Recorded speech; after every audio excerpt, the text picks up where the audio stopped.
A continuación, se presenta el contenido que se abordará en este video.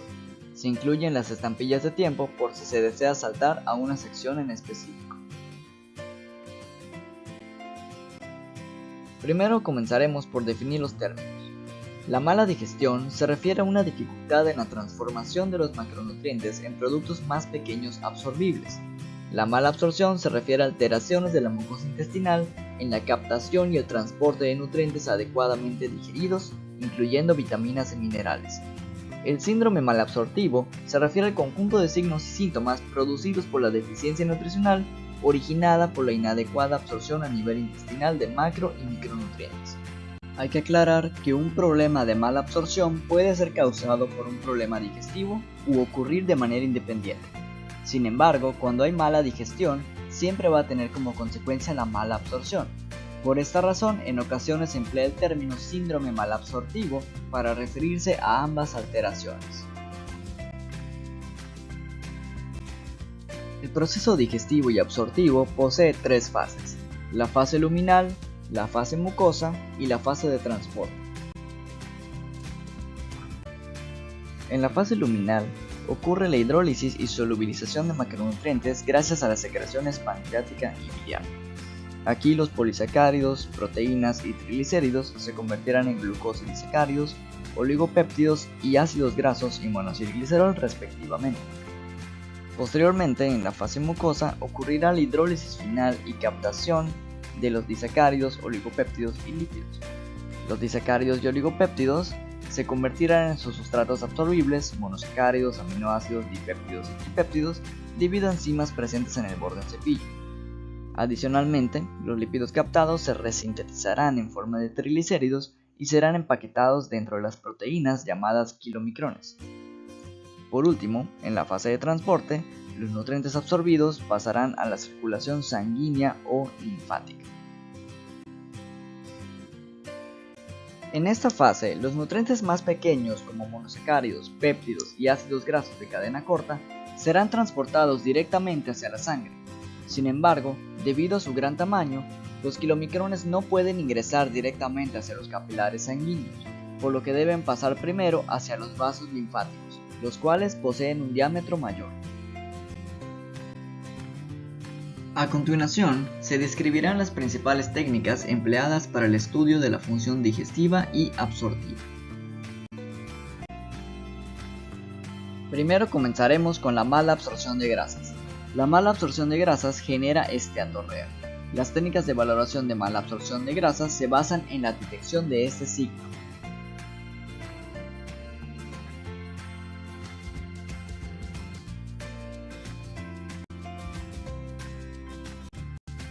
La esteatorrea se define como la presencia de grasa en las heces fecales. Puede ocurrir debido a problemas de mala digestión o mala absorción de líquidos. Primero tenemos la determinación cuantitativa de grasa en heces recogida durante 72 horas, también llamada prueba de Van de Kamer. Este es el estándar de oro en cuanto al diagnóstico de esteatorrea. La prueba consiste en consumir una dieta con 70 a 120 gramos de grasa por día y recoger las heces fecales durante las siguientes 72 horas. El fundamento de la prueba es que la excreción de heces en población sana debe ser menor de 6 gramos por día, por lo que la eliminación mayor a 6 gramos se considera patológica.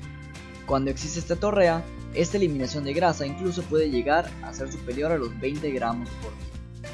Posteriormente se calcula el porcentaje de grasa absorbida con la fórmula grasa ingerida menos grasa eliminada entre grasa ingerida por 100.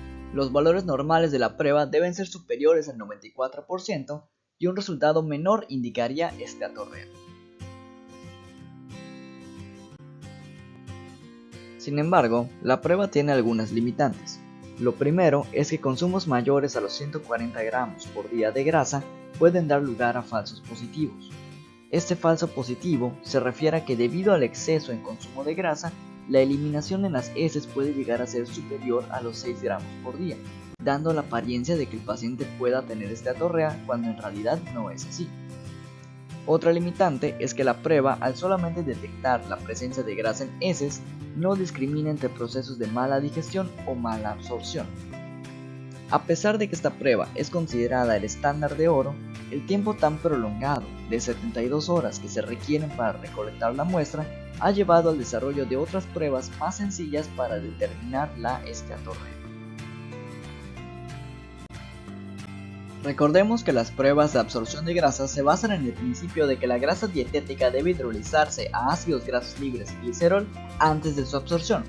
El defecto puede estar en la incapacidad de hidrolizar la grasa dietética o en la incapacidad del intestino delgado para absorber la grasa ya hidrolizada. La prueba del Sudan 3 es una prueba cualitativa que se basa en agregar un colorante liposoluble de color anaranjado o rojizo a las heces para teñirlas. En esta prueba, la muestra de heces se homogeniza y una porción se tiñe directamente con el colorante Sudan 3 y se examina al microscopio. Este colorante se une a las grasas no digeridas presentes en las heces y ocasiona que aparezcan en forma de gotas de color rojo o anaranjado. Los ácidos grasos y otras formas de grasa hidrolizada normalmente no se tiñen con este procedimiento. Para visualizarlos, otra porción de la muestra se acidifica antes de agregar el colorante, se calienta y se examina. En esa muestra con acidificación ya no se tiñe la grasa neutra y ahora sí se tiñe la grasa hidrolizada total o parcialmente. El resultado de la prueba se expresa de acuerdo al número de gotas o cruces y al diámetro de las gotas presentes en las láminas con y sin acidificación por separado, utilizando un lente de 400 de aumento. Los valores normales en población adulta deben ser número de gotas igual o menor a 100 con un diámetro de 1 a 4 micras cada uno. Un número de gotas superior a 100 con diámetros entre 1 y 8 micras indica esteatorrea leve, y si el diámetro de las gotas se encuentra entre 6 a 75 micras se considera esteatorrea franca. Una cantidad aumentada de grasa neutra en la primera lámina sin acidificación indica que la esteatorrea se debe a incapacidad de hidrolizar la grasa dietética, sea por insuficiencia pancreática enzimática o por micelización deficiente. Una cantidad normal de grasa neutra en la primera lámina y ácidos grasos aumentados en la segunda lámina con acidificación indica que la digestión de grasas es normal y que la esteatorrea se debe a la incapacidad del intestino delgado para absorber la grasa ya hidrolizada, sea por un defecto en el transporte de lípidos de la mucosa intestinal o por una obstrucción del sistema linfático. Si la prueba es positiva para grasa neutra en la primera lámina, el resultado de la segunda lámina es irrelevante desde el punto de vista diagnóstico. Esta prueba puede detectar hasta un 90% de pacientes con esteatorrea clínica. Sin embargo, debido a que es un test cualitativo, existe variabilidad en su realización e interpretación de los resultados. Ya que se puede emplear con o sin acidificación, esta prueba permite detectar mala absorción o mala digestión. La siguiente prueba es el esteatocrito ácido. Posee una sensibilidad del 100% para esteatorrea, con una especificidad del 95% y un valor predictivo del 90%, comparado a la prueba de Van de Kamp. Consiste en que una muestra de 500 miligramos se homogeniza en agua, se agrega ácido perclórico y se introduce en un capilar para hematocrito. Se centrifuga y la muestra se separa en fase sólida y grasa. El resultado se expresa como porcentaje, donde un valor menor al 2% se considera normal, mientras que los valores mayores al 4% se consideran patológicos e indican esteatorrea clínica. Si el resultado se encuentra entre valores de 2 a 4%, se requiere repetir la prueba debido a que esos valores son fronterizos. Este método posee debilidades similares a la prueba de Van de Kamp, ya que variaciones en la dieta pueden alterar los resultados. De igual forma, no discrimina entre mala digestión y mala absorción. Prueba se denomina análisis de espectrofotometría casi infrarroja o NIRA. Esta es una técnica nueva y rápida que posee una precisión similar a la prueba de Van de Kamp, por lo que en un futuro podría sustituirla. Puede detectar grasas, nitrógeno fecal e hidratos de carbono en las heces utilizando la misma muestra. Para realizar la prueba se toman muestras de heces de 72 horas, se homogenizan y se colocan en placas de Petri y se analizan por barrido de luz utilizando un espectrofotómetro en el rango de 700 a 2500 nanómetros. Los grupos funcionales como hidroxilo, amino y metilo presentes en la muestra absorben parte de esa luz en esa longitud de onda, por lo que la intensidad de la luz reflejada es menor y esto se correlaciona con las concentraciones de los distintos compuestos presentes en las heces. Para realizarlo se requiere primero de establecer curvas de calibración utilizando el método de Van de Kamer, por lo que este método posee las mismas interferencias y tampoco discrimina entre mala digestión o mala absorción. La prueba del carbono 13 unido a MTG es una prueba utilizada para discernir si la esteatorrea es secundaria a alteración pancreática. El MTG es un triglicérido con ácidos grasos de 20 carbonos en las posiciones 1 y 3. En la posición 2 hay un ácido graso de 8 carbonos marcado con carbono 13.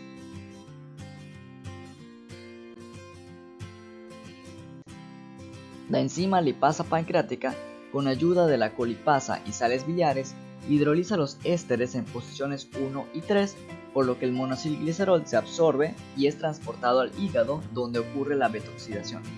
En este proceso se produce la acetilcoenzima A, que ingresa al ciclo de Krebs y produce dióxido de carbono como producto de desecho.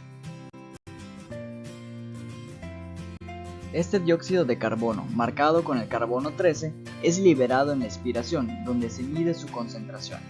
El resultado debe ser mayor al 52% y un resultado menor indica mala digestión de grasa. Esta prueba se correlaciona bien con la producción de lipasa tras la estimulación hormonal con secretina, prueba que se describirá más adelante. La siguiente prueba es el test del dilaurato de fluoresceína. Esta prueba se basa en la medición de fluoresceína en la orina. Para realizar la prueba, primero se administra el dilaurato de fluoresceína, que es una fluoresceína unida a dos ácidos grasos, junto con una comida de prueba y se mide la concentración de fluoresceína en orina de las próximas 10 horas. Esta fluoresceína requiere de enzimas pancreáticas para poder hidrolizarse y absorberse, para luego ser conjugada por el hígado y eliminada a través de la orina. 2 días más tarde se repite la prueba usando fluoresceína libre, que no requiere digestión enzimática para poder absorberse. Esto debido a variaciones que puedan existir en la cantidad absorbida a nivel intestinal, el metabolismo hepático o su excreción en la orina. El resultado se expresa como cociente entre la fluoresceína excretada en el primer día y el segundo día. Un valor mayor al 30% se considera normal. Esta prueba permite valorar la mala digestión de grasas secundaria a insuficiencia pancreática. Sin embargo, en esta prueba pueden aparecer falsos positivos si el problema no es la enzima arilesterasa pancreática, sino una deficiencia de sales biliares. También pueden aparecer falsos negativos en casos de sobrecrecimiento bacteriano, ya que las bacterias intestinales hidrolizan la fluoresceína permitiendo su absorción y por lo tanto su aparición en la orina. Ahora continuaremos con la valoración de la mala absorción de hidratos de carbono. La prueba de D-Xilosa es la prueba más utilizada de manera rutinaria en la práctica clínica para valoración de mala absorción del intestino delgado proximal. Tras ayuno nocturno, se dan al paciente 25 gramos de D-Xilosa y se recoge la orina de las siguientes 5 horas y una muestra de sangre venosa a 1 hora. La D-Xilosa es utilizada ya que al ser un monosacárido no requiere digestión, se absorbe rápidamente en el intestino por difusión pasiva y no forma parte de ninguna ruta metabólica, por lo que después de absorberse solamente puede encontrarse en la sangre o en la orina. Debido a que no se requieren enzimas pancreáticos, la insuficiencia pancreática no altera su absorción. Los resultados de la prueba se dividen en la orina y sangre. La excreción urinaria normal de D-Xilosa debe ser entre 4.5 y 7.5 gramos, con un límite inferior de 3.5 gramos para mayores de 65 años. En sangre, la concentración sérica debe ser superior a 20 miligramos por decilitro. Valores menores a los mencionados anteriormente sugieren mala absorción. Se pueden presentar falsos positivos al haber presencia de cualquier afectación en la orina, como disfunción renal, retención de líquidos, ascitis o colecta inadecuada de orina, o también problemas de vaciado gástrico lento o sobrecrecimiento bacteriano, que ocasiona fermentación de la xilosa y evita su absorción.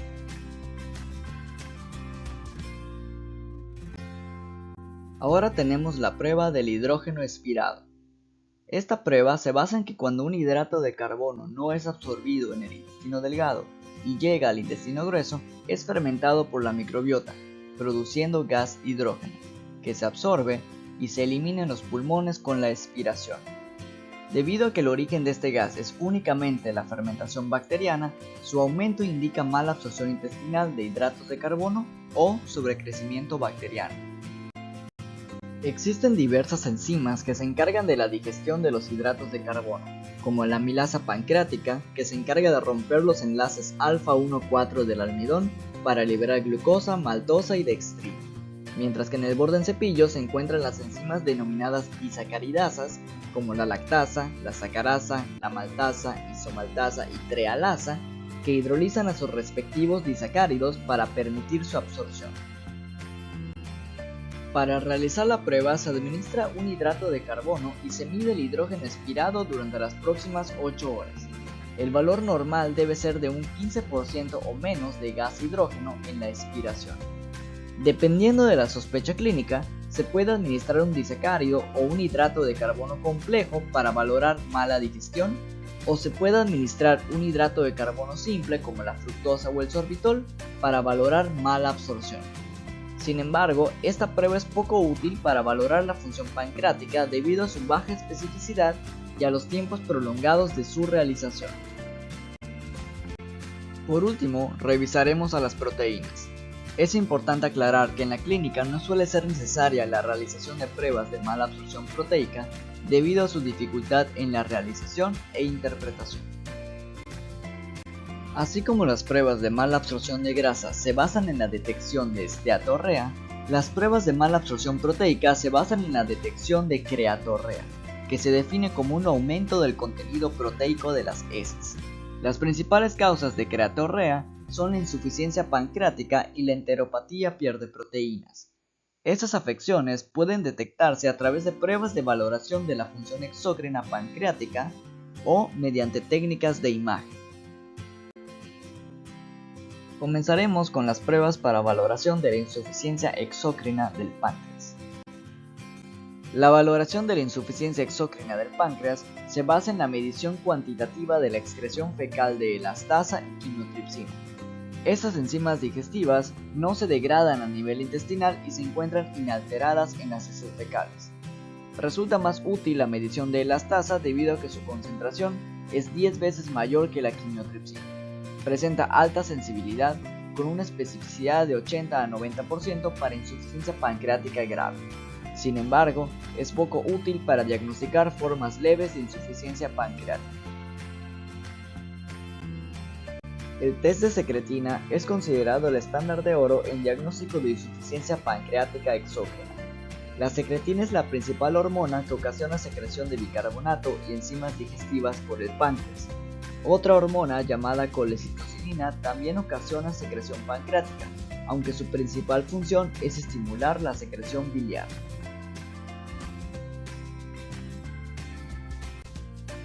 Para realizar la prueba, primero se obtienen secreciones gástricas y duodenales mediante intubación.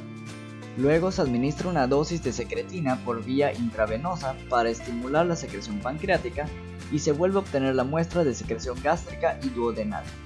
Se valora el volumen de la secreción y producción de bicarbonato después de la estimulación. También se puede administrar la hormona colecitocinina. Si se administra junto con la secretina, se puede incrementar la sensibilidad de la prueba. Esta prueba no se utiliza de manera clínica y se reserva su uso solamente para la investigación. A continuación, tenemos la prueba de la bentiromida o ácido N-benzoil L-tirosil paraminobenzoico, también llamada prueba del NBT-PAVA. La bentiromida es un tripéptido sintético que se hidroliza específicamente por la enzima quimotripsina pancreática en el lumen intestinal, liberándose N-benzoil L-tirosina y ácido paraminobenzoico o PAVA. Este último se absorbe a nivel intestinal, se conjuga en el hígado y se excreta en la orina, por lo que el fundamento de la prueba es similar al de la prueba del dilaurato de fluoresceína que ya ha sido descrita anteriormente, pero valorando la proteólisis pancreática. Para realizar la prueba, se administran 1000 mg de bentiromida con una comida de prueba y se mide el PAVA en la orina de las próximas 6 horas. Se considera normal una excreción urinaria de PAVA mayor al 50% de la dosis administrada. Valores menores indican mala digestión de proteínas secundaria a insuficiencia pancreática. Sin embargo, la prueba posee baja especificidad y solamente es útil para la valoración de insuficiencia pancreática grave. Por último, se puede valorar el aspecto macroscópico de la mucosa intestinal a través de técnicas de imagen como la endoscopía y la biopsia. La endoscopía consiste en introducir una sonda con una cámara para observar alteraciones en la mucosa intestinal como atrofia de vellosidades. También permite tomar pequeñas muestras de tejido llamadas biopsias, que pueden ser analizadas bajo microscopio para detectar alteraciones específicas y apoyar el diagnóstico de patologías como el cáncer. Otras técnicas incluyen la resonancia magnética, la colangiopancreatografía endoscópica retrógrada o ERCP, ecografías o tomografías. Estas permiten observar dilataciones en conductos biliares o pancreáticos que indiquen problemas como la pancreatitis crónica. Por último, revisaremos la prueba de Schilling. Esta prueba permite identificar las causas de mala absorción de vitamina B12. Sin embargo, cada vez es más infrecuente su realización debido a la disponibilidad de medir la vitamina B12 y el ácido metilmalónico sérico para diagnosticar su deficiencia. La prueba consiste en administrar oralmente una dosis de vitamina B12 marcada con cobalto radioactivo y luego una dosis mayor sin marcaje por vía intramuscular para disminuir la captación hepática. Luego se recoge la orina de las próximas 24 horas. Si la radioactividad de la orina es menor del 8% de la dosis administrada, el diagnóstico es de mala absorción de vitamina B12.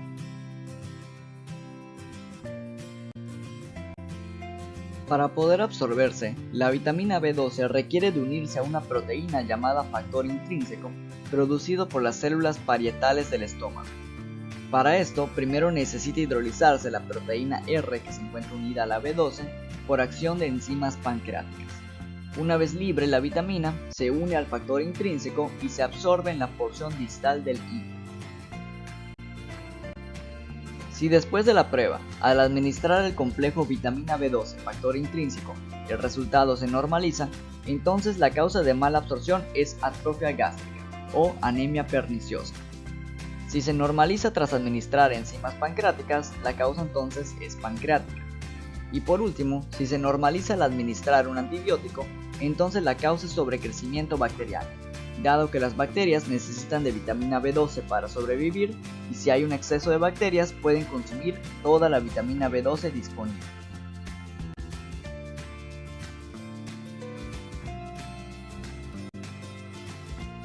Como conclusión se presenta la siguiente tabla, en donde se resumen las principales pruebas utilizadas de manera clínica para valoración de la absorción de los distintos nutrientes. También se dividen dependiendo de si permiten identificar mala digestión, mala absorción o si no discriminan la causa.